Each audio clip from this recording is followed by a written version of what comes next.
So if you don't know Noah Kinsey, I recommend you change that right now. No, wait, actually do that after you listen to this podcast. But after you listen, you can find his show, the Coffee Time Podcast, wherever you stream your podcasts. And you can also find his Patreon in the link to the description of this episode. His podcast focuses on humanizing people by doing something that seems to be a lost art, the art of conversation.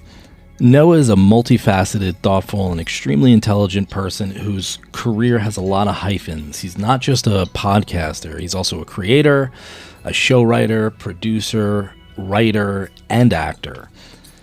I was first introduced to Noah by way of another podcast I was invited to be on. I actually had accepted an invitation to be on this podcast, and I didn't really know much about it, so I decided to check it out just to see what I was getting into. And this is where I heard Noah, and when I first listened to him, there was this, I really got the impression that he had a great depth of knowledge on a variety of subjects. And then I actually got to record with him, and I think we both come from a place that tries to promote honesty over flashy, inflammatory rhetoric or collectivism that's so inherent in our society today. So I was really looking forward to this one. When we first discussed the idea of having him on this podcast, I originally wanted to focus on nostalgia in general and how it relates to this country in particular. But hell, the world seemingly had other plans for us as Ron DeSantis went to war with the Mouse House, Elon Musk caused a firestorm by purchasing Twitter and then using it as his own perch to rain down his personal opinions on. Justice Alito's Supreme Court draft abolishing Roe v. Wade was leaked. I'm sure there's so many other things in between that.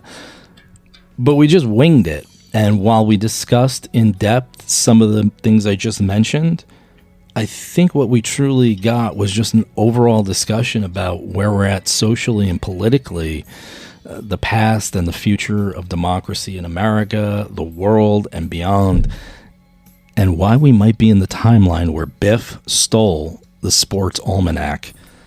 Now that I dated myself, I hope you enjoy the Noah Kinsey with Jay Burke and the Roe vs. Wade, Disney vs. DeSantis, and every political thing in the world, I think, show. Watch out, you might get what you're after.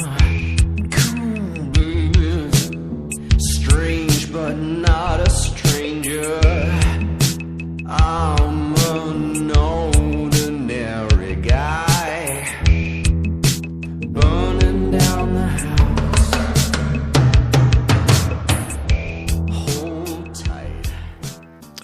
Hello and welcome to the With Jay Burke Show. My name is Jason Burke, and although I'm technically the host of this podcast, it's the guests who truly take top billing. Today I have the special privilege of speaking with Noah Kinsey. Noah is a multifaceted creator, showrunner, producer, writer, and actor, and podcast host of the, do you say hashtag Coffee Time Podcast? No, okay. I just say the Coffee Time. Yeah. All right. Of the Coffee Time Podcast with Noah Kinsey. So I'm really excited because I'm a big fan of your podcast, and I really enjoy the way you interact with people and the topics on your show. So I'm really, really grateful that you came on today. Well, thank you. Yeah, I'm excited to be here. So I'm a fan of your show. Yeah. And we were just talking not too long ago about the solo show that you did, kind of doing the deep dive, and I want more of that from you, man. I love that. It was probably my favorite episode of yours so far. Yeah, it's probably my favorite. You know, I have this dark, I don't want to say dark secret, like this inner investigative journalist type of vibe I always had. So it's kind of played out in that one. I was deep in the woods on that one. I mean, my wife was like looking at me because I was reading like committee transcripts and stuff like that, and she was like, "All right, just record the thing already." But yeah, that was so interesting because I totally just was looking for a reason why we expanded NATO in the first place. I'm like, well, what was the reason? And I just happened on that Times article with that guy, Bruce Jackson. And I was like, are you kidding me? Like all this really leads down to is a bunch of weapons manufacturers wanted to make some more money. So That's usually how it goes, sadly, not to be super cynical, but no, it does. And you know what? It's hard these days. I'm trying not to be cynical. Obviously, the news has been very difficult. Leak. Yeah. yeah. Yeah. And like I said, me and you have been talking a little bit, and we had other ideas to talk about, but obviously, we're going to have to touch on the Roe v. Wade possibly falling. And I did listen to your mini episode yesterday. So, but I was shocked when you said, I think you said 44 states have child brides in them. 44 states, child marriages are legal. That is crazy to me. That is wild. Yeah. And they constantly, every time there is an attempt for reform on that, it's always shot down by Republicans. Yeah. So for your listeners, if they haven't heard my show, let me just put a disclaimer out there because of where we're going to be going with this conversation. I am a registered independent. I have been an independent since I first registered to vote. I have voted Democrat and Republican, not so much lately, but in the past, I would vote on the stances of the politicians and wouldn't really pay attention to if they had a capital D or capital R. So anything that I say moving forward is not because I'm super liberal or whatever people want to say. I know there's the funny thing is I'm blocked by more liberals on Twitter than I am conservatives because I think where conservatives see me as a liberal, but when I criticize Democrats, they're like, oh, okay, so he actually isn't just one of the sheep or whatever they call you. But then when I say something against that I'm upset about when it comes to Democrats, liberals think I'm a traitor, possibly. But it's like, look, if something I see doesn't sit right with me, I'm going to say something. So with all that said, yes, it has been the Republicans that have shot it down every time. And the example they use to shoot it down, why they're against outlawing child marriages, and it's the dumbest thing, but they're like, well, but what if two teenagers want to be emancipated and from their parents and then they want to get married? Who am I to stop them from that? Ignoring the actual facts that almost every single case of child brides in the United States is an underage girl marrying a man very much older than her. So the example they use is just stupid, but that's the reason they give in order to not seem like creepy old men for why they're voting against this bill being passed to outlaw child marriages. So now we still have 44 states that have it legal. Yeah.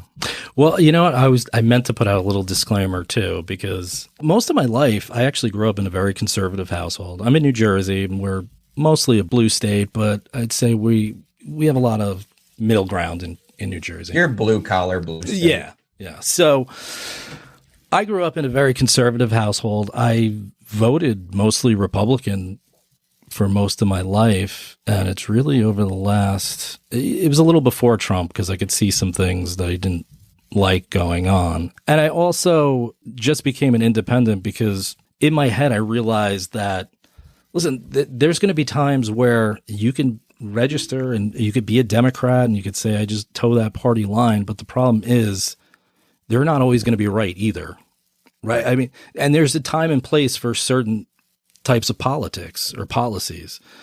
So I started pretty much looking at each issue on its merit and substance. And that's how I kind of roll with the dice. And, you know, I'm glad I kind of grew up that way. And now I can kind of sometimes understand where that group is coming from. I don't really understand the politicians that are in that group. So it's funny because you're saying that it's the dumbest reason, right, for these 44 states to be able to have child brides. But, you know, Alito's argument is kind of dumb. He's saying that. Oh, you mean when he cited someone who wanted to persecute women for being witches? Yes. Yeah. Back to like 1644. I forgot the guy's name. He cites that, but he also says that, the founders don't mention abortion in the Constitution. In my head, I'm like, well, they don't mention a lot of things in the Constitution. Correct. I mean, you can go anywhere with that. So I just thought it was a stupid straw man argument. Yeah. I mean, listen, this is the reason why I kind of out of favor with that side is it's like a slow moving coup to me. It's just little by little, they were taking away a lot of these rights, and they were doing it at the state level more. This is the first time you've seen an unenumerated right, or a right really taken away by the judicial system, by the Supreme Court. So it's a scary precedent. And like you said, I mean, these are not really logical interpretations of Constitution, or just really a logical reason to do that. Yeah. And I've heard a lot of conservatives bringing up the fact that Roe v. Wade was passed basically in bad faith. I'm paraphrasing, but that's basically the whole sentiment, is that it wasn't a great ruling. It wasn't done in the way that conservatives think it should have been done in the court. And to me, that's just a 50-year-old version of Hillary lost, get over it type of sentiment, where it's like, look, like, I get it. And I think regardless of the validity of that statement, it feels hollow when that's your argument, but you're not proposing something to replace it that still maintains rights for women. I mean, you're even looking at a Louisiana bill that is piggybacking off of this, that wants to make women using IUDs illegal. Right. So women could be jailed for birth control, but yet condoms and male masturbation isn't going to be banned, when that could be just, if we're going IUD down that rabbit hole, you can't exclude anything that kills the potential of creating life. Right. Because it's the same freaking thing. If Plan B, IUDs, if things like that are illegal, unless you want to definitely reveal your gender bias, it's got to be all or nothing. Like but this has been a slow burn. I mean, you mentioned a lot of states have been passing things where they basically are just riding that line as closely as they can to what they can do in today's current law, because they knew what was coming down the pike. That's why the 2016 election was so crucial. I'm saying for both sides, it was so crucial because they knew that this is going to be the person that's going to be putting multiple people in the Supreme Court seats. Yeah, you think about that election and what it meant. There's no other president. There's presidents who have went probably the whole 8 years, I would have to look it up, and not had a Supreme Court justice that they had to put in. He had 3. Yeah. I mean, it's like, but it even goes back to when you think about the justices that are in now. I mean, George W. Bush was elected. He didn't win the popular vote. He had a Supreme Court justice. Obama's Supreme Court justice got blocked with a year left in his term. Yeah, it's funny how Mitch McConnell changed his tune when it came to let the people vote first. Yeah. Yeah. And then all of a sudden, when they had like 3 weeks left and he was definitely going to lose, they changed that tune. And who was it? That was Lindsey Graham. I saw a video with him when they were talking about Merrick Garland, and he's like, you can hold me accountable if this happens when a Republican's in. Yeah, he wasn't held accountable. Lindsey has no integrity. No, he doesn't. A lot of people in Washington, he just doesn't. He doesn't care. It doesn't matter. He operates as if someone can't record the video that he's on. I know. And a lot of them do. They don't care. They're not being held accountable. So why do they care? Like, honestly, the thing that drives me, you can even go to the stupid politician. I can't even think of his name right now, but he, after one of our many school shootings, he said, well, the reason why there's no school shootings in Japan is because they don't have video games. And it's like, homie, that's where they're made. Like, but even just preposterous, they can say the dumbest, stupidest stuff because they know ultimately they're not going to be held accountable. Right. There is something wrong in the system where somebody like Mitch McConnell, I want to say he has in the Senate a 17% approval rating. But it doesn't matter because he's going to get voted in his state because he might have a 60% approval rating there. Yeah. And Mitch McConnell's a guy who I would say nobody's done more by doing less.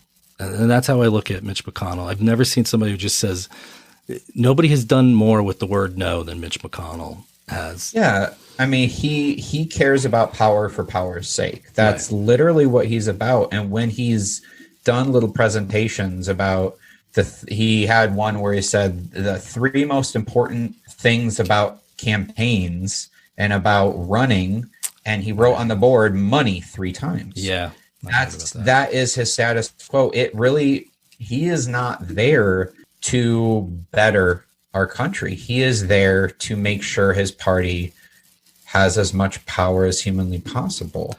And I mean, it is what it is. And with how our system is now and how Republicans keep moving the goalposts, and Democrats just want to run on this moral high ground that gets them nowhere. That's killing them.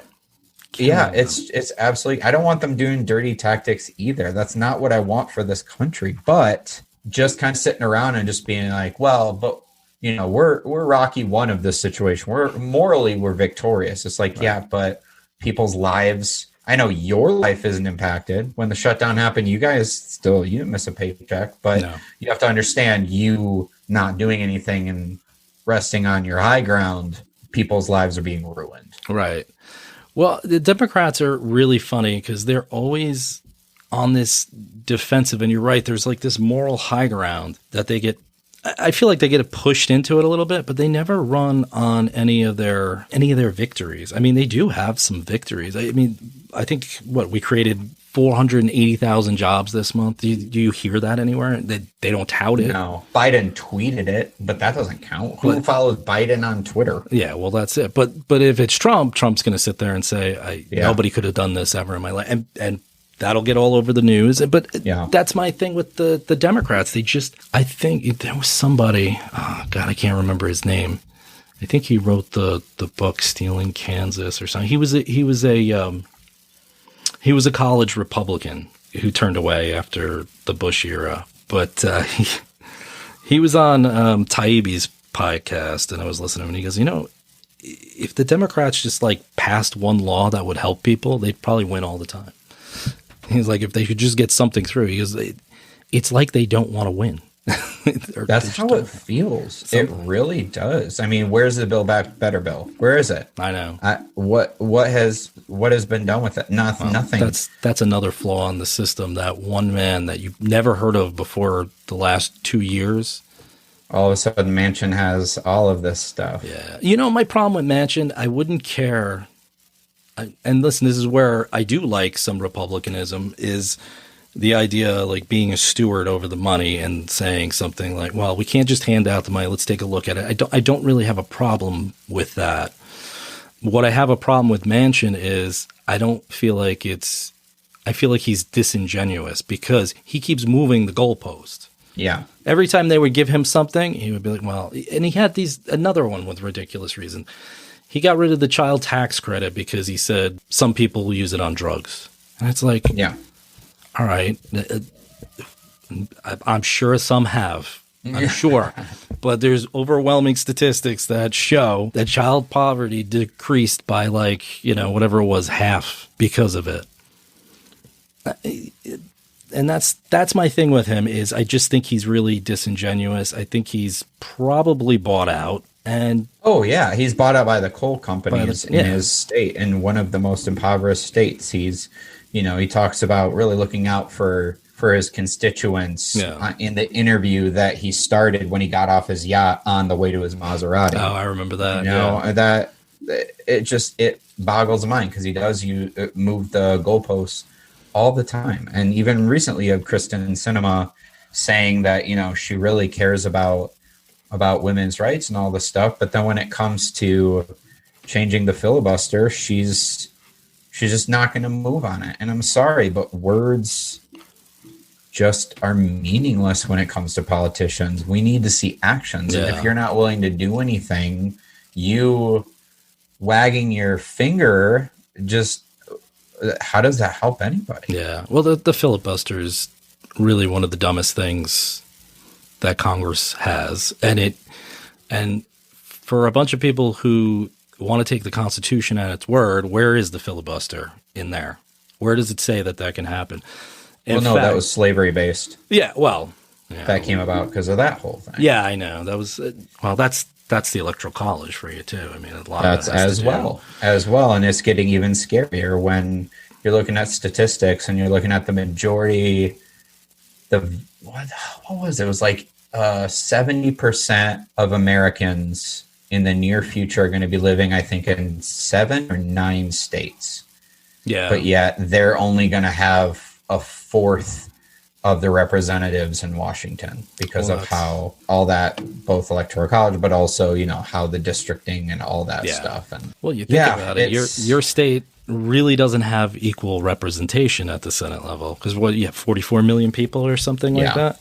Yeah. And then you go to Montana and it's like 6 people for every 7 square miles or something like that. But they have the same number of senators that you do. And they can. Yeah. And it's so funny the last couple of years when Trump was pissed at California and you had all these people online saying if California wants to be on its own, like let's just have it its own country and forget about them. But all of these people are yelling at it from states where the taxes from California pay to keep them alive. That was one of the things. It's crazy. That was one of the things I did like that Cuomo said.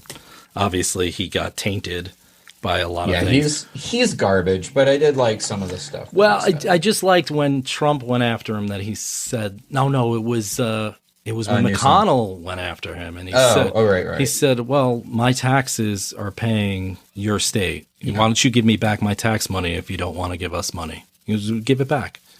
And when I looked it up, I was like, holy shit. I mean, New York, California, New Jersey, we're all paying. I mean, Kentucky's poverty. Yeah. Yeah. So people really don't understand. You get into a deep dive and it just drives you crazy. And sometimes you got to look the other way. But it's wild the way it works. And a lot of the hypocrisy that goes on, when you're talking about rights, the right to have child brides, and then you're taking away a right from a woman. That's usually how it works with child brides anyway. It's usually probably a female who's underage. But what I'm saying is that they pick and choose the rights.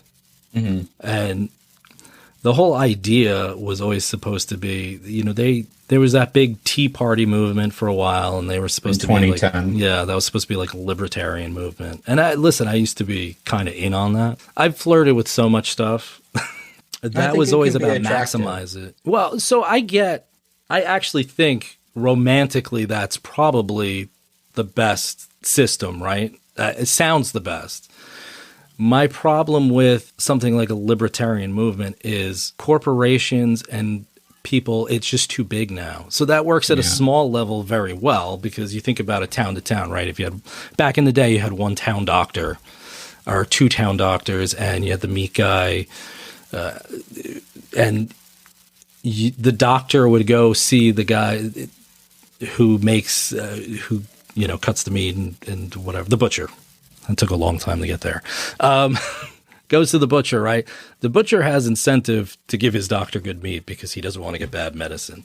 So on a small level, I get that. But when you have multinational, these conglomerates that run everything, it's not going to work out. It just gives them all the power. And I think that's the problem with that view. And that's where I'm saying policy needs to change. You can't really be locked into a policy because if it doesn't make sense, you have to progress. Yeah, I agree. And I think when new ideas come about, I think it's attractive to check them out because they're trying to shake the tree that hasn't seemed to be moving for a long time. Yeah. I had issues with Tea Party, both kind of with what you're saying, but just there's also, I wouldn't say all of them because, I had Joe Walsh on my podcast and he still considered himself a Tea Party, but he's not racist. But there was always those undercurrents of birtherism and all that stuff in the Tea Party movement that just probably kind of screwed things up. And I actually credit the 2010 midterms with a lot of Tea Party people coming into place and kicking out John Boehner to why Republicans and Democrats can't even be seen together Oh, yeah. anymore, I see it that way because now.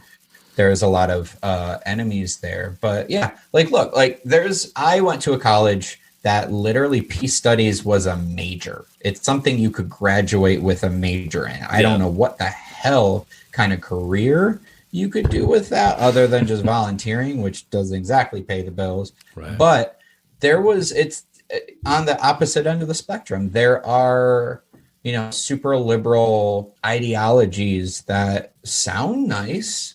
I would love to live in a peaceful utopia where we're all holding hands and skipping and rainbows and unicorns are all around. But like in reality, it doesn't work. And I feel, you had George W. Bush saying, he believed with his gut, like he listened to his gut. And I think that unfortunately has snowballed into this anti-intellectualism going on where people want to believe what they want to believe. It doesn't matter if it's fact-based or not. And you have 24-hour cable news channels that thrive off of that. Like literally their job, their station is confirmation bias. You're mad about something? Great. We'll tell you you're right. And we'll also tell you what else you should be mad about. Right. And that's how these 24-hour news channels survive. That's how online publications get people to click their articles. It's just, we're not dealing with common sense anymore. We're not looking at things saying, well, but does that really work? Right. We're just looking at how we want things to be. Yeah, I think that there's also, we talk about, tribalism is a big word now. But I think people like being part of a team. Yep. And they might associate themselves with one thing on that team, but they decide to just go full force with it. When they do a lot of these blind type of studies, you find out that Americans actually agree on a lot more things than you would think. But they will do these studies where then they'll say this is a Republican idea or a Democrat idea, and all of a sudden it might be like 70% now, it goes down to 50, it goes down to up to 54 or whatever. And, that's a real issue as far as what's blocking a lot. It's really hard because they're keeping people, those 24, I always hated the 24-hour news cycle. It's never been news. It's always been opinion based, first of 100%. all. But it's like you said, it keeps those people angry. It's really not a healthy thing to watch that all the time. And I grew up, my parents watched all those channels, and I just used to have to, sometimes I'd walk in there and I'd be like, I don't know how you do this all day, like just all day long. Even now, my dad lives with us, so I'll walk downstairs and I'll have like Fox News on or something, and I'm just walking by to get something, and then I'm cursing because I'm like, what does that have to do with anything? What you're talking about? But it's funny. So you mentioned Bonner before, John Bonner, and in his book at the end, I know he says something to the effect of he left because there's nothing to do with people who just want to burn it all down. Yep. Right. Well, he was against the government shutdown. Yeah. He said, look, guys, I understand you want to make a statement, and I understand you want to disrupt the system, but all this is going to do is make us Republicans look bad. Yeah. But he was overruled, and so he had to go along with it. That's why he looked constipated when he did the public announcement, because he didn't want to do it. Right. But he kind of was forced into it.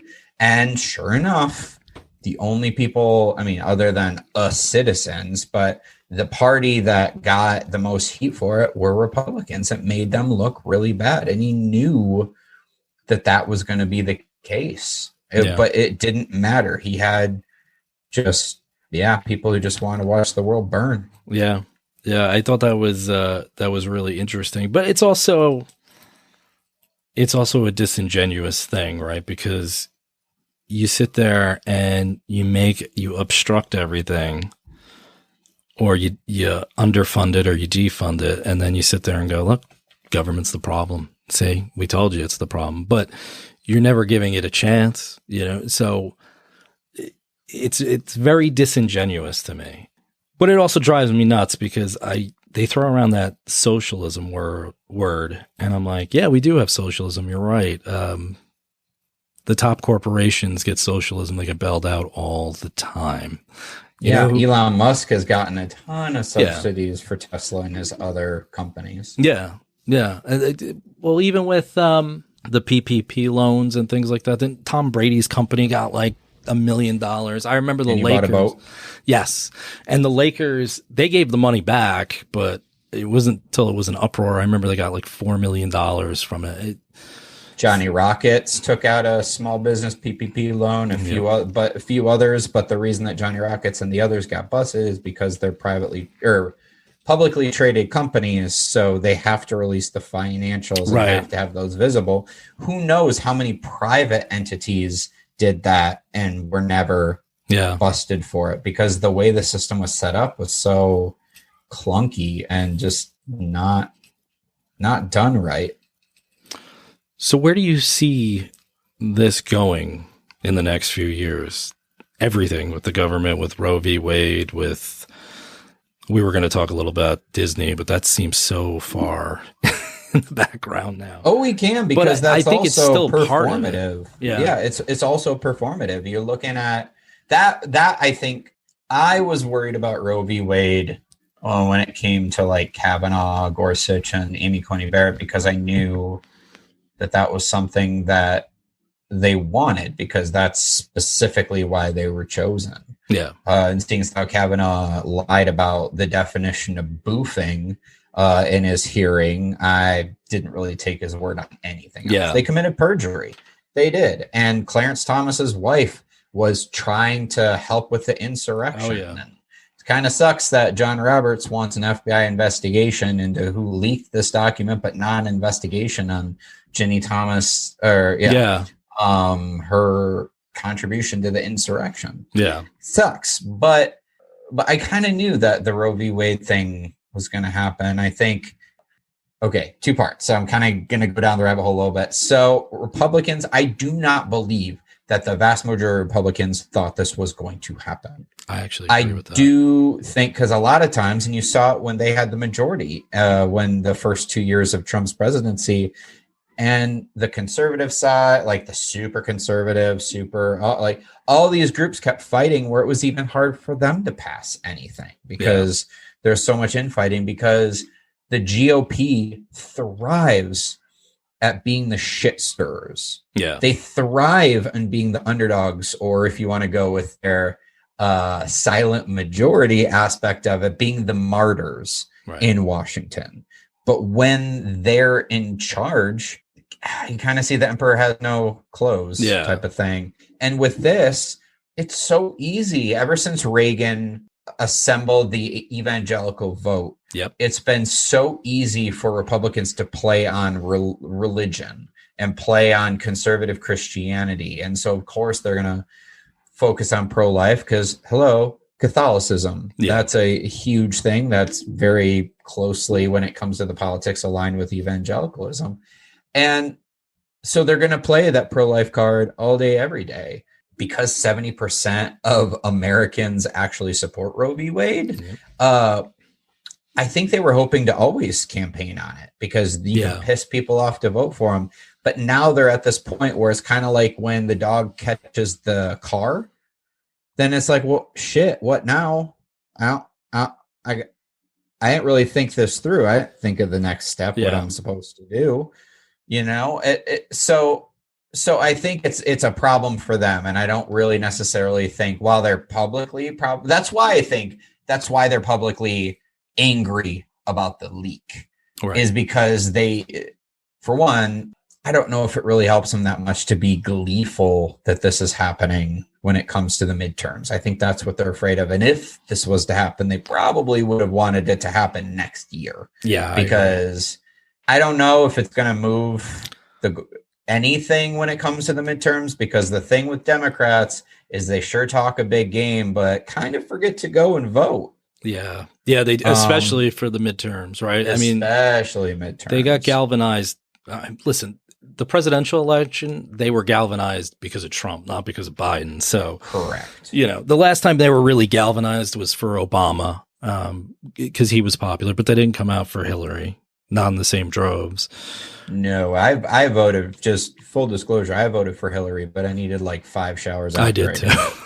I did not. I was more pro Hillary at this before the campaign started than it was by the end, because I was just disgusted by how she did the whole campaign. The whole thing just rubbed me the wrong way, but I knew we'd get a dumpster fire if Trump got in there. So yeah. But going back to Florida real quick. Sorry. So Florida, now this actually really concerns me, because here's the deal. They passed the law. They passed the law dubbed "Don't Say Gay." They passed it. They won. Yes, so what they did to Disney was purely retaliatory. Yes. Which is messed up and performative and dark. Like, I don't like throwing out authoritarianism and all that stuff, because I think immediately people it's like just a scare word. Yeah, but it's like the boy who cried wolf. It's like, yeah, socialism, communism, Hitler, Nazi, all that stuff. Like, it's so overly used that it just doesn't mean anything. So when stuff like that actually happens, then people just roll their eyes and black out.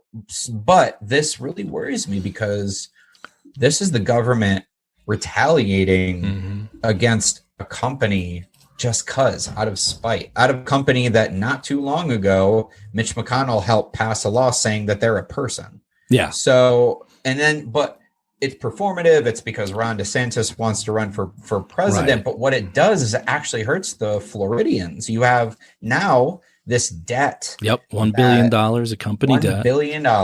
And that's going to be passed on now to taxpayers.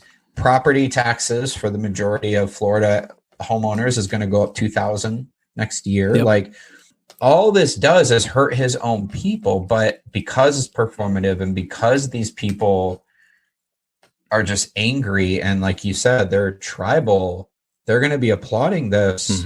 And then they're going to be super pissed when they get the bill, but they're still not going to blame the person who charged them. They'll blame Disney. They'll probably blame Disney. And so that one was interesting to me too. So I understand the fact that Disney does not have a right to self-govern, right? So it is a law that was passed. It was given to them a special status. And I understand that part. And they're not the only ones that have it, by the way. No, they're not. Airports also have it. A lot of things have it where they just don't. Some permitting takes freaking forever. Right. And if you have a busted up like a landing spot and an airport, you kind of want to just quickly fix that so people don't die. Exactly. So, and regardless, I'm not super thrilled that Disney got it in the first place. I think that's it's once again just politicians taking money from corporations. Right. So corporations can get their way. But once again, it is what it is. Yeah. But the action against it's messed up. The issue is in reverse. The government is actually probably, I would say, well, so I read an interesting article about that from a lawyer who said that the government seeking revenge is actually taking away Disney's First Amendment right at this point for something like this. And they said Disney's smart. Disney's people. And their lawyers aren't going to say anything right now, but they're going to be all over them about it. But it's true. I mean, they straight up said it was revenge. I mean, they just didn't write it on the bill, but it was. Even Ben Shapiro tweeted out, he censored himself, but he said, F around and find out. Like, he's Mr. like limited government is all of a sudden so funny how they pick and choose when they want limited government. Yeah. Was, going back to Florida with that Don't Say Gay bill. It's also interesting, a lot of these bills, and you can look at the Texas abortion bill, and this is all my own critique, but I think this has all been a setup for that Supreme Court, because a lot of these bills are deputizing citizens, right? I mean, it's it's a very strange thing to see, and I think they're doing that with the hope of it going up to the highest law in the land, because it's going to get challenged. And I think that's where they're going with it. The Texas law was so egregious just from the fact that 6 weeks. I mean, I talk about my wife. She's like, you don't even know it like the first 2 weeks don't even count because it's from your last period or whatever. She's like, so 6 weeks is ridiculous. You nothing. just wouldn't even know, right? And to start saying, I'm going to find an Uber driver $10,000 for driving a pregnant woman. I don't know. How's he going to know she's pregnant unless she's openly showing? It's just such a ridiculous law. And I think that it was really, these laws are written to set up some kind of showdown.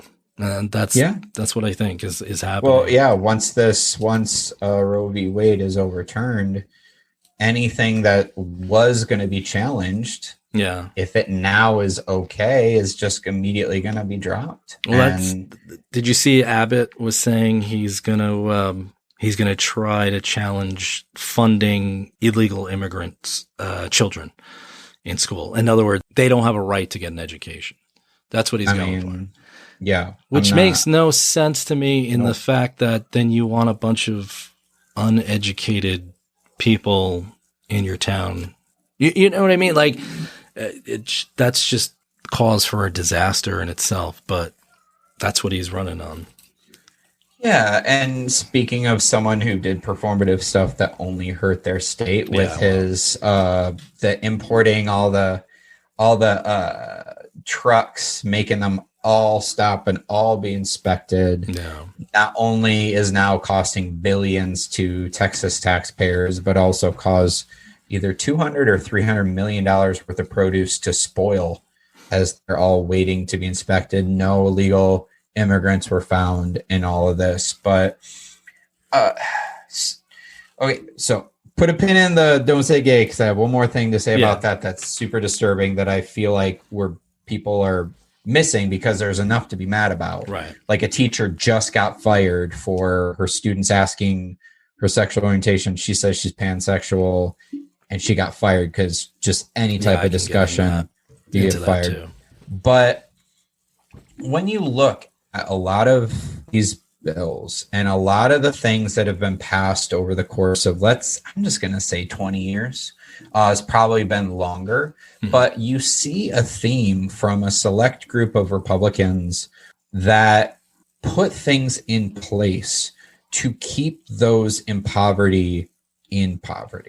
When you're looking at something like this, abortion isn't going to go away. You are still going to have states that allow abortion. So you'll have the rich people being able to fly themselves or their mistresses or interns over to another state to get an abortion. This only hurts the people that can't afford to do that are already in bad neighborhoods.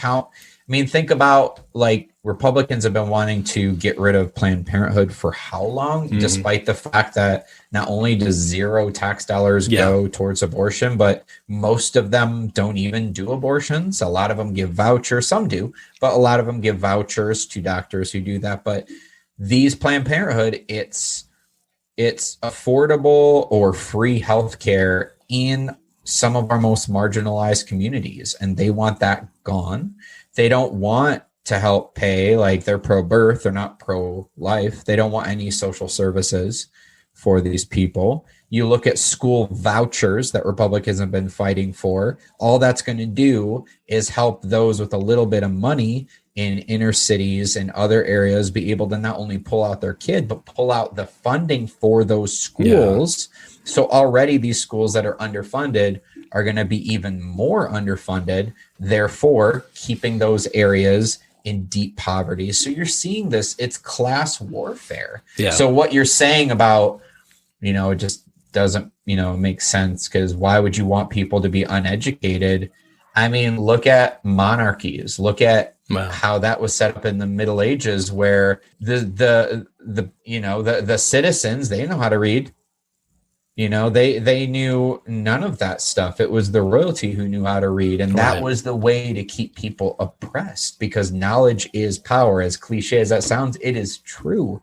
And if you keep people uneducated or undereducated, it's easier to control them. Why do you think Matt Gaetz tweeted out his criticism of overeducated women? You think that was amazing slip up?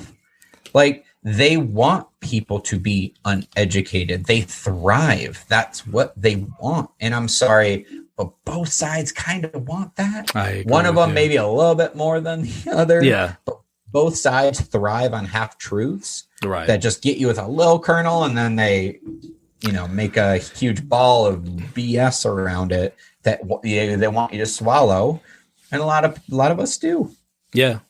Well, that's what it's just going back to that episode you were talking about with Ukraine. I tried to look at it from the middle perspective, and you found that both parties were very, very guilty of the same thing. The thing is, I don't like a lot of what the Democrats do as far as with speech. Some of it I think is a little overblown. I don't think there's this huge mob of leftists who are just saying everybody has to be the same and, all this stuff or said. I think that the voices that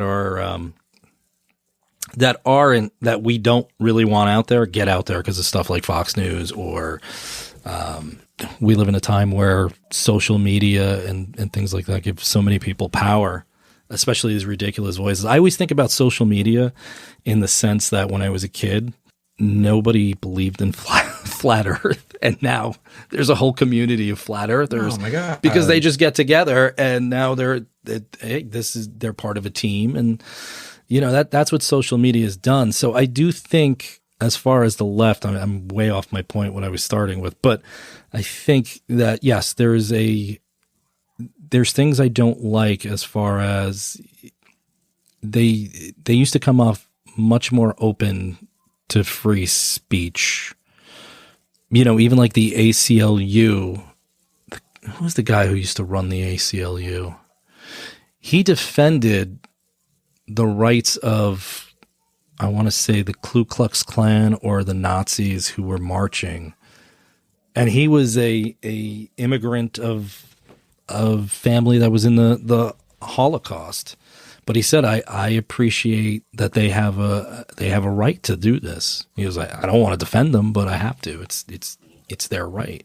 And I do think they're kind of missing that point. Like, they've come off very, very, if you're not with us, then you're on the other side. I get where people see that. Like I said, I think it's a little over exaggerated because I think the voices you don't want to hear get heard because it keeps the outrage machine going.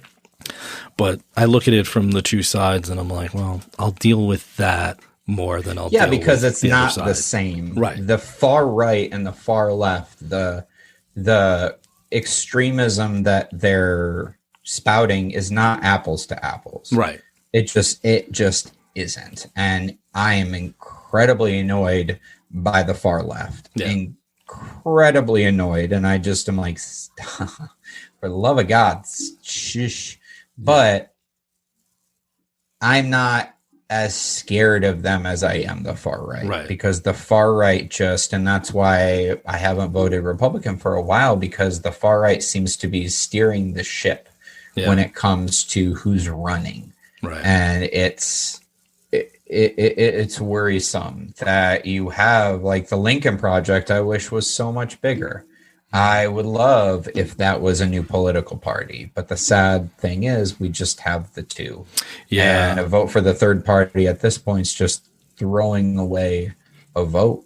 That used to anger me so much until Trump ran that I totally got what everybody was talking about. I'm like, don't throw away your vote. But at the end of the day, that third party vote has been crucial because it probably gave us George W. Bush. I mean, I guess it gave us Bill Clinton too. Let's face it, Ross Perot and Ron. You probably have the first Bush in there, although he was a different type of Republican. Yeah, I don't know about that because I have thought about that. I think Ross Perot running helped Clinton, but even though it's funny because even though Reagan's the reason for Iran-Contra, that stench clung to George H.W. Bush. I will say, go ahead. I'm sorry. No, you're fine. I was just saying that, and him saying no new taxes and then immediately raising taxes. I feel I don't think it's as sure of a thing. I will absolutely agree that Ross Perot running clinched it for Clinton, but I am not convinced that he would have lost had Perot not run, just because there was a lot of stuff against HW. So I don't know. I could be wrong. Liking him in a sense that he was just different and refreshing, and that's, you know, he kind of had that Trump thing where he did talk about these guys are doing this in the background, and you know, he's kind of trashing the government. I always looked at Trump as like a middle finger to the government, and that's what people liked about him. And listen, it was funny at first, so I got it, but it just, as it went on, it got scary. Oh, you know what I was going to say is I think George H.W. Bush is kind of a product of Reagan in the sense that he just kind of got screwed, you know, by whatever Reagan did. And he got all the reality of Reagan's presidency, and Reagan was allowed to keep the romanticism. Right. But even the Soviet Union really fell on Bush's watch. I'm not saying Reagan. I mean, listen, I guess Reagan had a lot to do with it, and I won't take that away from him. But I will, because this is a fun fact for your listeners. I will absolutely take it away from him. I'm sure some of the stuff that he did helped contribute to the fall of the Soviets, all that stuff. Well, okay, I won't. What I want to take away from him, because I'll be very careful about this. I will take away. So you know that they simply ran out of money, and the Berlin Wall was going to come down regardless. But because they ran out of money, they needed to get rid of the wall quickly. So they started tearing it down. Reagan's people caught wind of it before the rest of America did. They quickly rushed Reagan to do that press conference saying, "Mr. Gorbachev, tear down that wall." Oh, really? And then all of a sudden the narrative was his strength as a president is what incensed them to tear down the wall early, when the fact of the matter was they had already started, because they legit ran out of everything. Yeah. So, so maybe I won't take away the majority of his contributions to the fall of the Soviet Union. And I think we're realizing now that the Cold War never really ended. It just kind of evolved. Yeah. But I will absolutely happily have that conversation, because a lot of people don't know that a lot of that was performative. I didn't know that. But it makes sense, because he was a performative president. He was an actor. Yeah, he was great. I mean, he acted convincingly next to a monkey. I think he's going to be okay as president of the United States when it comes to being a public figure. How is he viewed in California? Is he like a well-liked figure? No, I don't. I mean, the people that I talk to, I think Republicans, it's trendy to talk about, like, oh my gosh, he's the best Republican since Reagan. Like, that's the thing. It's similar to, we've had this conversation before, it's similar to the romanticism that Democrats have around Obama. Yeah. Claiming like, oh my God, he was just the best. It was like, meh. He was centrist. He's a centrist. He wasn't this Democrat. Super progressive. And I will stand by a lot of his early speeches during this first 4 years would not hold up today when it comes to race relations, surprisingly. But I think the majority of people who aren't staunch Republicans, probably now with what we know, don't have the same view of him, because he was not a good president. Trickle-down economics started with him. He's the reason that a lot of companies were allowed to leave America, when it came to gay rights. Even though they had a best friend, Rock Hudson, his wife is the one that made sure that when Rock reached out, because he's dying in a hospital, saying, hey, can you please put in a good word to let me transfer to this hospital that actually knows how to take care of me. She thought it would be a bad look for Ronnie, so she had him say no. And just the DARE program is a massive failure. I'm kind of still surprised that's still a thing. Have that going. But I think enough information has gotten. I mean, Iran Contra was Reagan, but they were able to just shovel that over to George W. Bush or H.W. Bush and have him take it on himself. So I can't speak for all Californians. I just think those who aren't deep in the woods of the GOP So outside of Orange County and Huntington Beach area, I think they understand that a lot of sizzle, not a lot of steak. Yeah.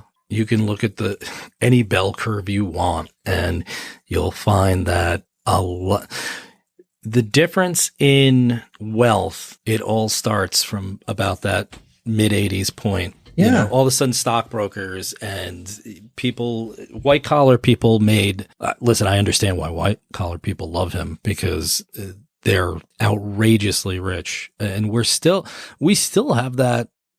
We know it didn't work. Everybody knows it didn't work. We still have supply side economic. We're still doing trickle down. You just have to look at the wealth of all these guys. And they keep promising it. I mean, even Glenn Jacobs, who's the mayor of Knoxville, Tennessee. You know him as WWE's Kane. He is now the mayor of Knoxville, and he still just this week tweeted that one way to really help boost companies, new jobs is to decrease regulation. And it's like, dude, that has been proven false every single time, but it just, it's just this lie that they tell with all these buzzwords that they know that still work. Yeah. I don't know. There's a lot of fascination with wealth in this country. I mean, we kind of grow up being, what's the first thing when you're making small talk with somebody? It's like, what do you do? And then you make a judgment on them. I try not to, but it's kind of ingrained in Americans to do that.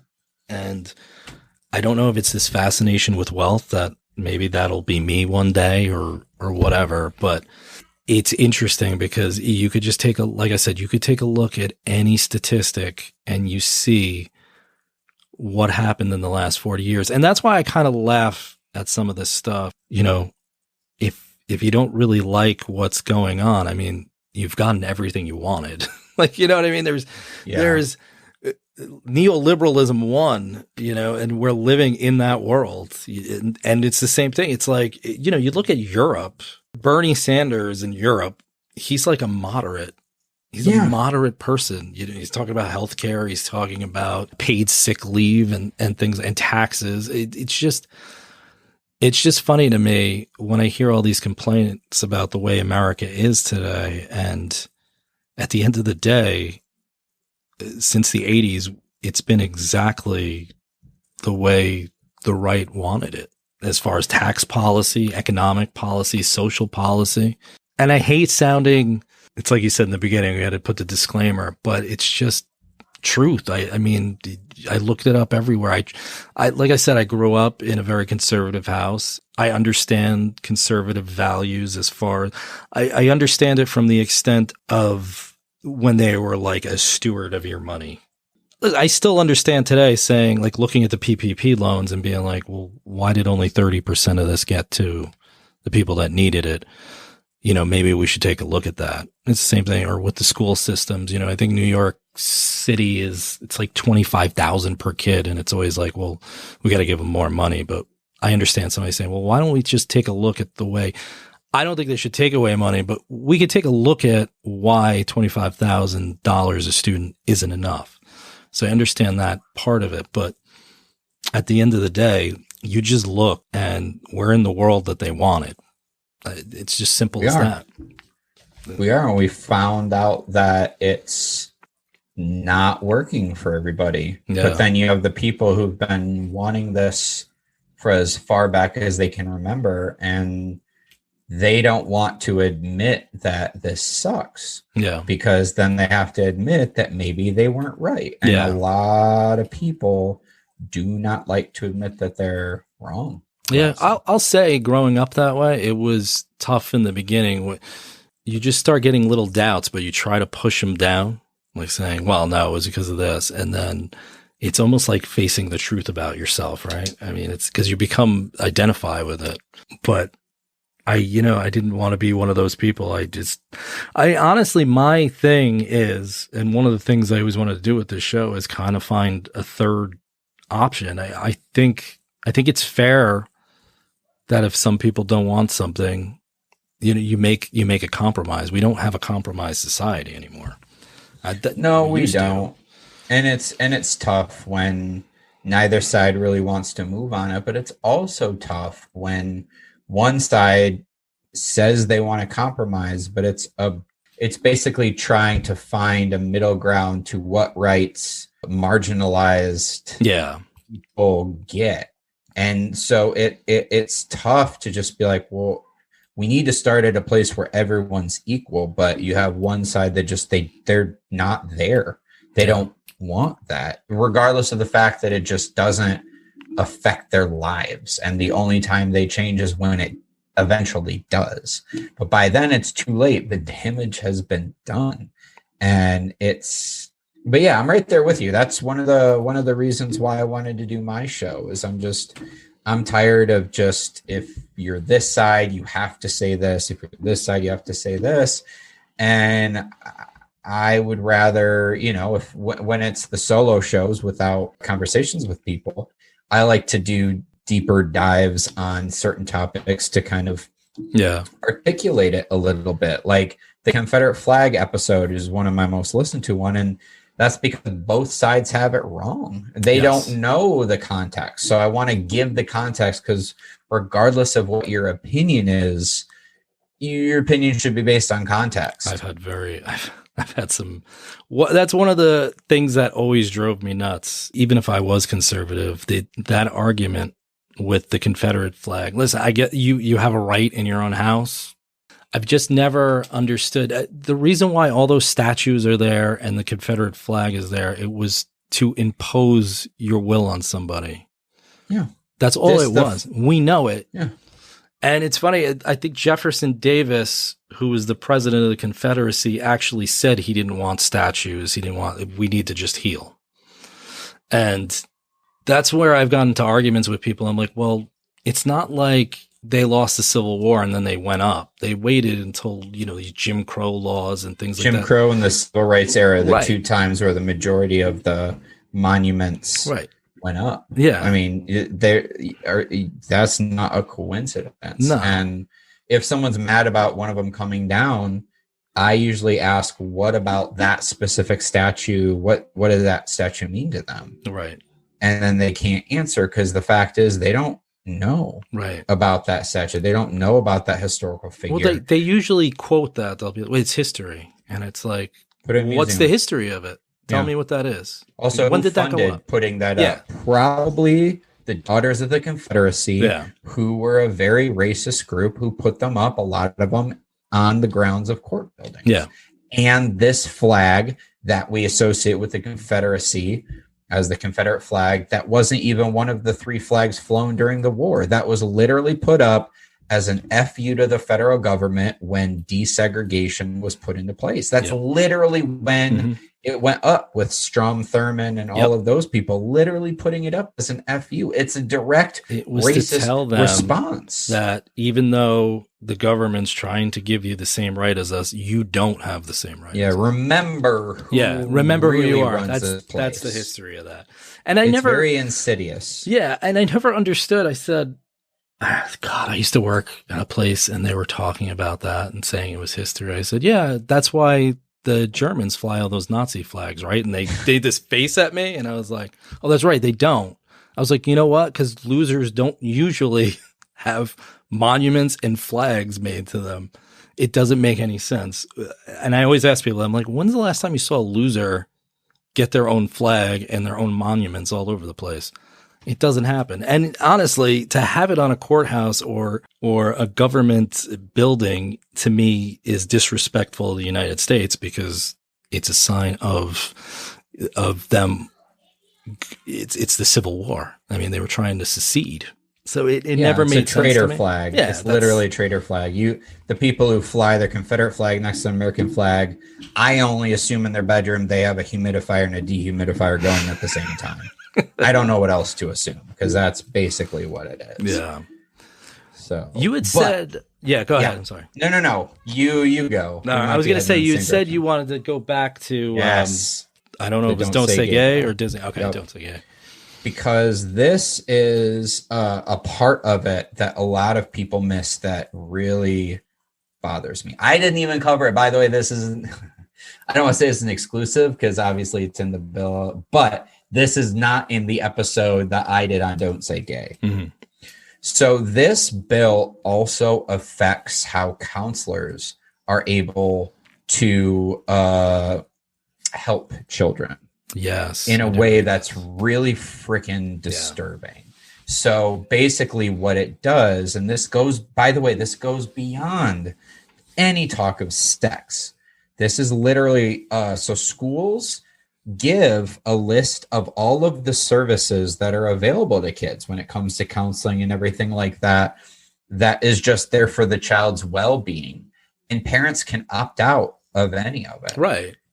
And also when it comes to whether it's any sort of feelings like, we'll start with the sexual orientation one. Let's say a kid goes to their counselor and says, I don't know, like, I know I'm supposed to be a girl, but I don't really like girl things. And, here's the deal. If it's a child, she might just be a tomboy, but because we still have gender norms out there, right, she probably doesn't feel like she's a girl.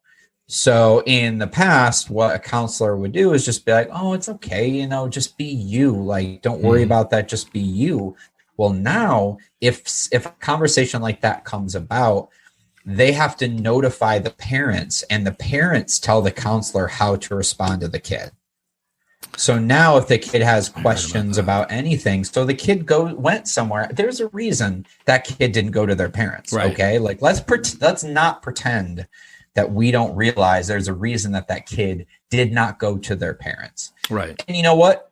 Parents out there, it could just be that sex is not a great conversation to have with your parents. Even if they're open about it, it's like not necessarily something you feel even the most open parents, it's still kind of just a weird area. But so I'm not even saying they know their parent is a homophobe or intolerant, but regardless, this is a safe place for a kid. Right. And now you're taking that away. Now, if a kid, honestly, and once again, I hate sounding alarmist, but let's go down this scenario. Maybe the girl is just a tomboy. If a parent says, oh no, tell her she's a girl. Like, of course she's a girl. She needs to be more like a girl. That girl's going to be miserable. And, when you look at even just statistics of gay kids, the risk of suicide is just infinitely greater. Maybe that girl isn't even gay. Maybe she just is different, because we're now at a place where as adults, we know what you like is what you like. Who cares what you're supposed to like? But as a kid, other kids are kind of dicks, if we're being perfectly honest. And there's still that social norm. There's still bullying. There's still all that stuff. And if there's no safe place for that kid, they're not really going to stick around for the whole "it gets better" bullshit campaign they tried to do. Because at the time, you're not thinking about the long-term future. You're thinking about where you are the majority of your day. But this even goes beyond that. And I wanted to do that example just to get out of the way. But let's say that a kid has witnessed, maybe they're like, oh, my dad drinks a lot and gets, mad, or, maybe like I get hit or stuff like that or whatever. Anything, maybe let's not do the hit thing, because I don't really want to say anything that people could like whataboutism to it. Let's just say my dad drinks, he gets really mad or angry or whatever. That counselor and that school is still obligated to tell the parents. Yes. Now they say, well, the one thing is if they think the kid is in danger, then, they don't necessarily have to say anything. But here's the deal. Because of the bill makes it so easy for just a member of the community to sue the school if they whiff of anything that might violate the Don't Say Gay bill, the parental rights bill, they can sue. So if I'm a school and I'm not quite sure if this kid, if there's any abuse going on or if the kid's in danger, I'm not going to risk being stuck in litigation, because schools are, like we talked, they're already underfunded. Like, I'm not going to risk all those legal fees are crazy expensive. And all that's doing is going to hurt the school system. If I get stuck in, like, lawyers cost money, even if you win a case, they still cost money. So the fact of the matter is that kid is just strictly just not safe in that school anymore. That's what this bill does. It's beyond any sexual orientation. It's just specifically the parents. That hurts my heart. Yeah. That I mean, all of it hurts my heart, but that specifically because we just aren't talking about it. Because frankly, there are worse things in that bill, but that's a big one to me. Yeah, I agree with you, because I did read that, and now you're taking away safety for a child. You know what I mean? So just to go to somebody is a big step for a kid, and there's obviously because most kids don't. Issue. No, they won't, but they're not going to now if they know what's going to happen. All that has to happen is one time with a guidance counselor telling a parent, and no kid's going to go to them about any of this stuff. So now they have nowhere to turn, and it's just, you were talking about it, the way the bill's written, it's so vague that Purposely. it's purposely vague. And that's where I was saying. We've already seen it's already been implemented. The vagueness of it has already cost someone their job. Yeah, well, that's what it is, right? So they were saying that even if a kid says, "Oh, I have two moms," you cannot have a response. You can't have a discussion. You have to. You even have to shut that down. Yeah, you just shut it down, because now you can be sued for having any. Because if you don't shut it down, someone might assume that you were encouraging this conversation. Yeah, you're grooming a kid. That's what they're thinking. It's absurd. But if we're gonna go down, I'll tell you, I'm gonna lose half my audience. But sorry if I'm making you lose. No, it's all right. No, it's okay. You're gonna be coming on my show soon, so hopefully you get back. I'll get some people back. No. Listen, I just, like I said, it's about the truth. Like, you could just see it. It's like, you have those conspiracy theories that are crazy, but when stuff is done right in front of your face, it's not a conspiracy. And that's what I think people are going to think, is like, who are on that side. If they've listened this far, they're going to be like, they're peddling out these, like, crazy ideas. But here's the thing. If you would have told me a couple of years ago, now I didn't think Roe would ever get overturned. If you would have told me that, I would have been like, that's crazy. That's a conspiracy.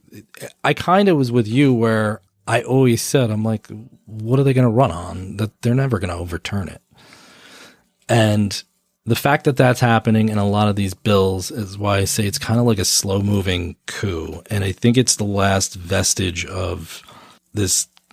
I don't want to even say it's that party. I think it's a certain type of people. It's the old guard. It's the old guard. I'll say it's the old guard. Yeah. I feel a lot of this stuff is like a Hail Mary to get as much stuff put into stone as possible, because they know they're on the wrong end of history. Yes. But they want to kung fu death grip on whatever that they can for as long as they can. Right. So I think 100 years from now, this is just going to be one of those dark chapters in a history textbook. Yeah. But I'm more worried about the damage it's going to cause in the meantime. Yeah, when it comes to all this stuff, it's like, do I think, because even younger conservatives, the non-stupid ones who don't listen to Charlie Kirk and Candace Owens and Ben Shapiro and all of those people who profit off of fracturing our country, right? The majority of people kind of agree that people should just be people and should be treated as such. So I feel in the long run, 50, 60 years from now, you're going to have the conservatives who are like, of course, gay people deserve the same rights as a straight person. That's a stupid question. Next.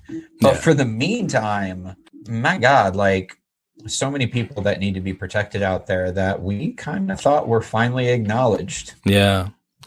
Well, now we're going to go deep. There is kind of a nationalistic movement in the world today. Yeah. And you saw it. Saw it in France. In France, I was going to say. That was friggin' close. That was close. That was a little too close for comfort. It would have been very interesting. But you see, thank God for Biden, too, because he would have had a lot of trouble with stuff with Russia and who knows. But you see this movement, and I always wonder, I always want to research it a little bit, if when you see this economic disparity, if you see people turning to more of an authoritarian figure. Yeah. Because you could see that obviously World War I kind of led to World War II because of the Treaty of Versailles, the way it was written. But there was a lot going on in the world after the Great Depression, a lot of nationalist movements, including the Nazis, but Japan, Italy, there was a lot of this our country first type of attitude. But I kind of see that happening in the world. So it's not just a uniquely American thing. We just happen to be restrictive kind of already socially. We're already isolated. Yeah. Yeah. We don't really have country. I mean, we have Canada and Mexico, but that's not the same thing as being a country in the middle of Europe. Yeah. Where you have to coexist with all these people that can invade you out from any side. Yeah. So it pays to be cool. Yeah. Yeah. But I wonder if that's just what's going on in the world. It's just a whole thing where it's just built to this point and people feel a little bit powerless and maybe they're just looking for somebody. That's how Donald Trump gets into office. You're 100% right. I mean, that's if you look at history. So for one, let's be clear, 2016, Bernie and Trump were the favorites on either side. And there's a reason for that. They're two different sides on the same coin. Yes. And it's because most people were freaking sick of just the status quo. They were sick of being played against each other, and the only people winning the game were politicians. Right. They wanted something. They wanted some sort of change. And I mean, because going into the 2016 campaigns, it was supposed to be Hillary versus Jeb. It was supposed to be. You had Jeb that already had $100 million in groups like the Republicans. He was going to be their guy. And Hillary, you had all the other Democrats drop out because they were specifically told that this was Hillary's time. Right. So Trump came and disrupted everything. The DNC suppressed, and once again, it was proven. I'm not a Bernie bro. As much as I like him, I was just like, if he gets elected at that time, nothing he wants to pass. Pass. So like I wasn't a Bernie bro, but it was proven that literally DNC, who, if we're being honest, they don't have to go with the most popular person. That's a big misconception. Yes. They can go with whoever the hell they want. The RNC didn't even go with Trump until like basically that last weekend where they just took a deep breath and bent over and took it because they're like, this freaking ground swelling is just, we might as well ride this terrifying wave. But what you're seeing in other countries as well as ours is not really that much different than Germany years leading up into when Hitler came in power. It's this group of the disenfranchised. Yeah. Because once again, I mean, I said the Cold War never ended. World War I never really ended because you had different groups still suffering the consequences from it. And so you're looking at these people who are just disenfranchised, who are falling deeper into poverty, and they're looking for a way out. And when you have a very powerful, like aggressive leader step forward, it's not enough. What clinches it for you is when that leader tells you, you're right. Yeah. I completely agree with you. You matter to me. Your voices have not been heard. You are right. It is not your fault. It's their fault. Right. And point at a tangible thing. And you have in our country, we are all disenfranchised. Yes, we are. The classes have completely divided. I mean, it's nuts, just the disparity between classes.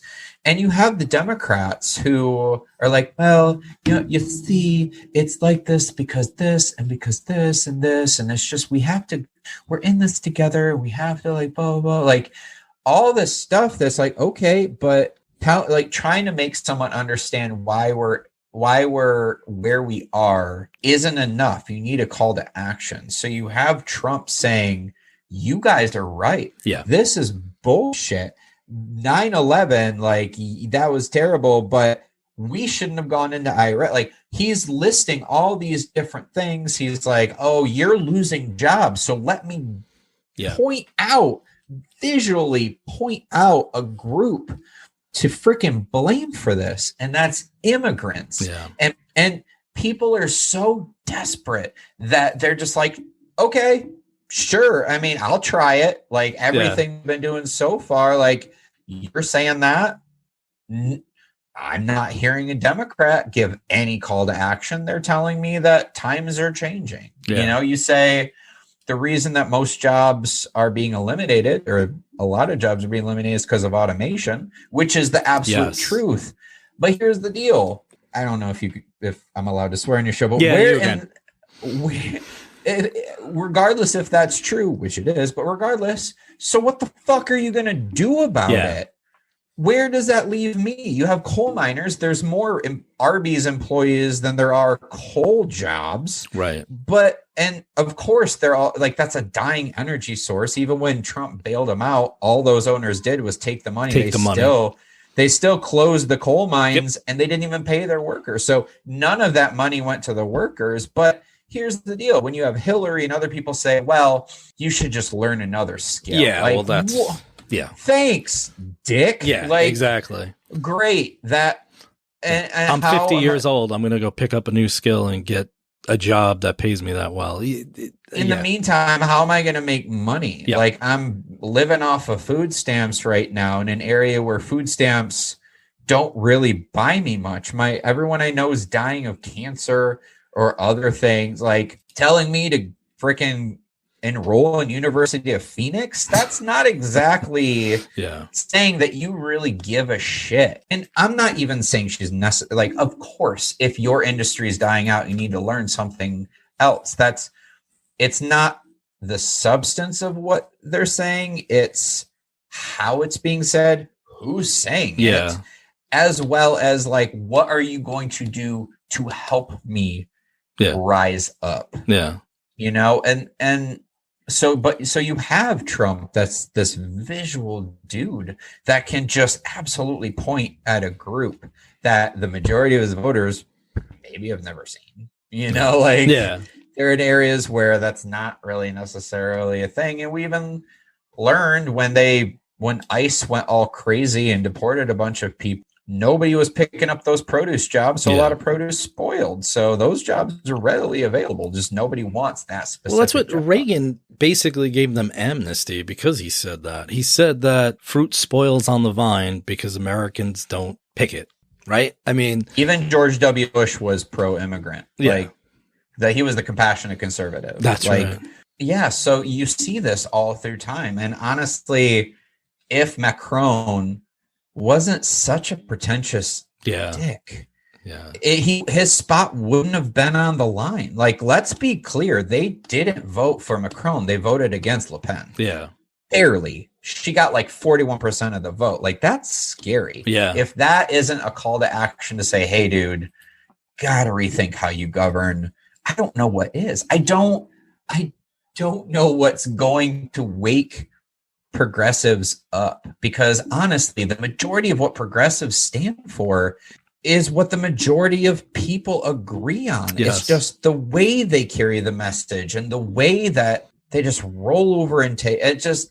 It's the messaging, and this lack of action is killing them. It just it is. And whenever I criticize Pelosi, someone's like, well, she's so crafty, she knows the game is this, and she has to and it's like, I don't know how long of a game of chess she's playing, but so far nothing, regardless of what she's doing, I'm not seeing the fruits of her labor. The Democrats, maybe their big problem is their tent is just huge. They're like 3 or 4 parties in one.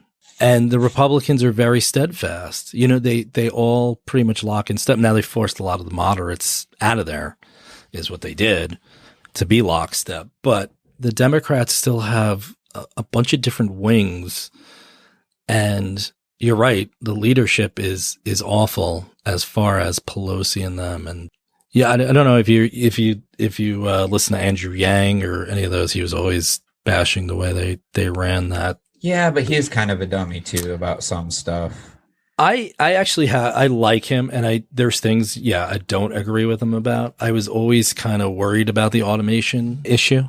There's a lot of things going on. It's funny, I got sidetracked when I was doing I was going to do something on Putin's rise. And then for some reason, I found something on autonomous weapons and how there's like 44 countries who have an issue with autonomous weapons, meaning that these are weapons that humans don't control them. Whether it's, the drones today, they strike because they're basically playing a video game. These are weapons that will make their own choices. Yeah, that's scary. Which is really scary. That's how Skynet happens. Exactly. I mean, haven't we seen that? But they were basically saying that 40 countries have outlawed them, and the UN wanted to have some kind of ban on it. And it's America, Russia, I want to say England, and India all vetoed it because they're too invested in it. But, the people who get AI right, you're going to have your first trillionaires at that point.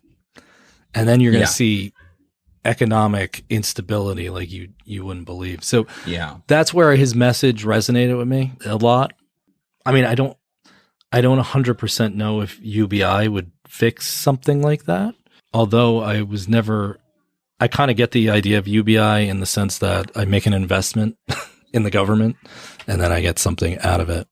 Yeah, there's multiple cities that are doing experiments with UBI that I'll be interested to see what comes of it. I like it, I don't know if it's sustainable. I don't know. It's a nice idea in theory. I'd like to see where it lands because if anything, I like it for what it can do when it comes to both healthcare and childcare. Right. Because childcare is, let me tell you, is friggin' expensive. Oh, I know. Well, listen, I got 3 myself, so it's like, yeah, it's crazy. And both that and like a lot of people stick with the worst jobs, the worst treatment jobs because they're terrified of losing their healthcare. So what happens to the condition of the working environment if you don't have to stick around because you don't want to lose that, if you could potentially afford a better life? And I mean, I'm curious to see how. I don't know. I honestly do not have an opinion about it yet because I want to see how those trials go. But my mind's open. Yeah, I can see pros and cons. I want to see how it is in application. The problem is people are going to use the inflation right now as this idea that we gave people money and then it caused this inflation. When meanwhile, that's a lot of bullshit. Listen, it's a part of it. People were home in a circumstance where they did get money and they were going crazy and they did buy, but our infrastructure is shitty. So the ports can't really get the items that people need there as quick as possible. If we upgraded that would be better. There's so many different issues with inflation, and inflation also with everybody keeps saying something about Biden, and I'm like, it's the world though. The world is not inflated. And the other thing is the companies have used this as an excuse to have these record profit margins. I understand that the profits will go up because of inflation, but it's the margins you got to look at. And the margins are just outrageous. The oil company came out. Who was that? One of the oil companies had their biggest quarter ever, $9 billion or whatever in profit. And it's easy to look at one guy and say, oh, that he did that. That's his fault. But everybody's got to play a part in the game. But going back to healthcare, I always thought that was really weird that we tied healthcare to employment. I never really understood that why we would put that burden, number one, on the employer. And number two, it does restrict your freedom in a sense, like you're talking about. I can't move a job because I'm terrified I might not have healthcare for 3 months or 4 months, or it's going to be worse wherever I go. I never understood how it got tied to that. Well, lobbyists. Yeah. Well, that's true. I mean, lobbyists, that's if you look at the insurance industry, it's more, you get more favorable rates if it's like a group rate. Yeah. Because I'm not even saying insurance companies do it in an insidious way. It's literally just math, whether it's life insurance, health insurance, whatever. It's literally just math where those insurance companies split up the risk amongst the group. Yeah. So it allows for everybody to have pretty much the same premiums or same costs or whatever, is because it's not just based on one person's health. It's based on the math of X amount of people. So it makes sense but also lobbyists for corporations. Yeah. They want a way to keep people working for them. And one of the ways to do that is to kind of hold them hostage with healthcare. Yeah. You know, and it's interesting. Democrats and Republicans don't care because they're both in the pockets. Well, they got, it's like Big Pharma. Meanwhile, Big Pharma, the excuse always with Big Pharma was, all that money you're giving them, though, they use it for research, and then they go to the National Institute of Health. It's government funded. That's where they get the patents from. So the taxpayer pays it both ways in that sense. They're paying for it up front. Healthcare is just an unbelievably asinine, backward system that we have in this country. It's not sustainable how we have it. No, it won't be. There's just no way you can do that to people. I mean, it's you're paying for like an extra mortgage to get health insurance. It's insane. Yeah, something will happen at some point that completely changes the way that healthcare is done. I don't know in what way, but it will not survive the way that it's going now. There's no way. Not. I don't know which way the pendulum swings on that. I just know it's not going to look like it looks now. Yeah. 20 years from now. Right. Maybe even sooner. Yeah. No, something's going to happen with that. It's just, like you said, it's unsustainable. It's funny. I actually work in the insurance industry. I don't work with health insurance, and it's always interesting when you're talking about numbers because it really is. It's all actuaries and stuff like that. I used to do life insurance, and did you really? Would try and they used to try and haggle with me. It's like, that's not how that works, dude. Yeah, they try that. How this is, you're not buying a car. Yeah. Like literally, it's completely out of my hands. I worked through all different forms. I did some life insurance, and then I just got into like I'm more almost like am a risk manager type for like larger companies, and I like doing that way better because they don't haggle as much, and you do have a little wiggle room with that. But it was funny, like when I started, it was people buying like car insurance or something like that would be like, get it down, this and that, and I'm like, what am I gonna do? You're paying $900 a year. The health insurance company doesn't care. Yeah. But it's interesting how it's funny. They can't tell when you specifically are going to have the claim, but if they take enough numbers, they know that this group with this credit score, are more likely to have a claim within this amount of time. It's very strange. You just take all the numbers. Yeah. Numbers are everything, and you could figure it out. Like I said, they can't say specifically like I'm gonna have that claim, but in my credit score and where I live and all kinds they could figure out when that's gonna or how much they're gonna lose. Usually, it's interesting how they get there, but I'm not good at that part. That's not my bag. Well, I think we covered just about the whole world. Yeah, I think we did it. I feel everything's been solved. Yes, I think when we're done with this in the next year, they're going to look back on this and say that was the episode that did it. I actually think this is. I was thinking that I said this when Trump won, and I feel like after this episode, it's kind of like that. I said I felt like we're in the timeline that Biff got the Sports Almanac. Like that's maybe it doesn't play out because it's not the same year, but it's like they changed something in the timeline. Something went wrong. It's pretty close. I mean, we're 7 years off. Yeah. So I feel like we're in that close timeline. But listen, I want to thank you for coming on, and it was a good conversation, and hopefully I'll have you back on again.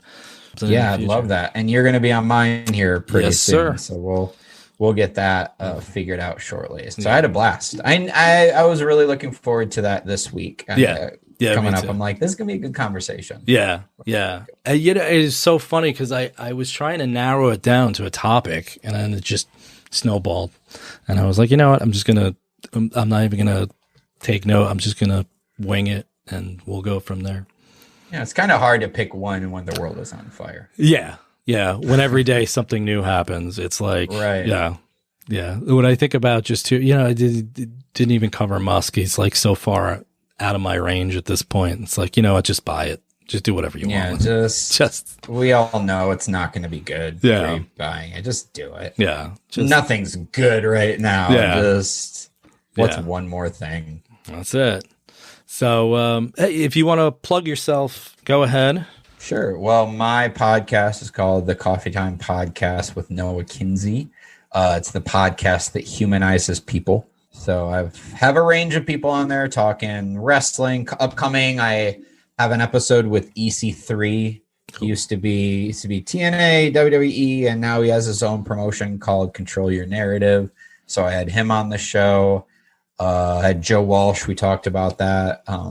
Conservative political commentator who lost his platform when he started speaking out against Trump, which is interesting. But just, I mean, it's basically the whole point of the show is to have conversations just like this one, where we're getting past partisan tribal lines and actually having a constructive conversation about, with proper context, proper information, and just having those critical conversations, and also leaving it open to hear what other people have to say about the topic. So I've had a lot of really great comments and feedback of people who just want to keep the conversations going, which I love. So Yeah. Well, definitely check out my show. I'm a big fan, so anybody who's listening, definitely check it out. All right, well, Appreciate that, man. thanks for coming on, man. Thank you. Thanks to everyone who took some time out of their day today to listen. The With Jay Burke Show is available wherever you find your favorite podcasts, or go directly to jburkshow.podbean.com and subscribe to get the latest episodes.